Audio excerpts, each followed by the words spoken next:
We touch paper every day. Notes, books, packaging, money, toilet paper. It's so common we don't think about it. Most people believe paper is just thin wood or pressed sawdust. That's roughly correct, but the real story is much more precise and interesting. Paper is not a natural material. It's an engineered fiber network. The strength, longevity, color stability, and even how it feels all come from deliberate choices in raw materials, processing, and chemistry. Let's start from the beginning. The oldest known paper comes from China around 105 AD, made from mulberry bark, hemp, rags. The basic principle hasn't changed. Separate plant fibers, suspend them in water, form a thin mat, drain the water, press, and dry. But modern paper is dominated by wood pulp. Wood is broken down mechanically, ground wood, or chemically, craft or sulfite process. Mechanical pulp is cheap and gives high yield, but it contains lignin, which turns yellow and brittle under light and air. That's why cheap newsprint yellows in weeks. Chemical pulp removes most of the lignin. That's why book paper stays white longer.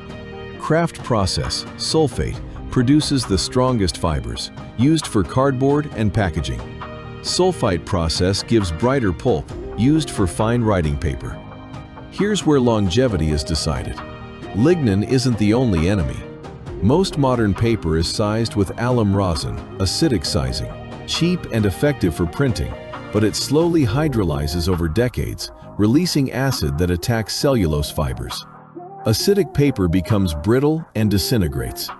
Archival paper uses alkaline sizing, AKD or ASA, and calcium carbonate filler, pH 7.5 to 9.0. It can last 500 to 1,000 years under proper storage. That's why museums and libraries use acid-free paper. Another key detail, fiber length. Long fiber softwood pulp, pine, spruce, gives strength.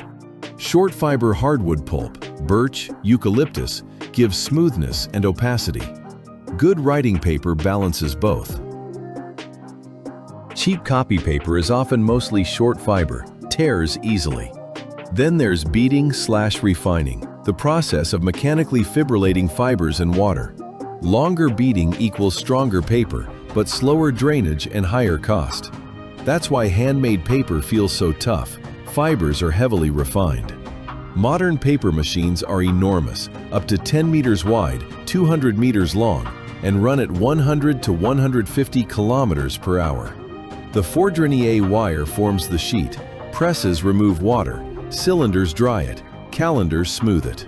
The entire process is optimized for speed, not longevity.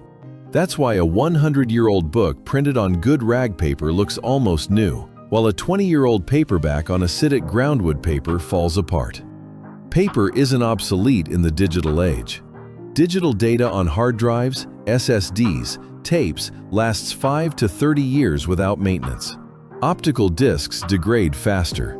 Cloud storage depends on companies that can disappear. Paper needs no electricity, no software updates, no migration. Store it cool, dry, dark, and it can last centuries.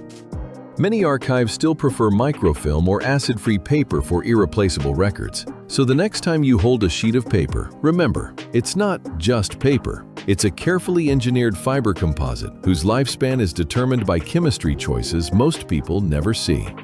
What do you think? Do you still prefer paper for some things over digital? Or do you think screens have already won? Drop your thoughts in the comments. I read every single one. In the next video, we'll explore something completely different, how batteries really work and why they die exactly the way they do.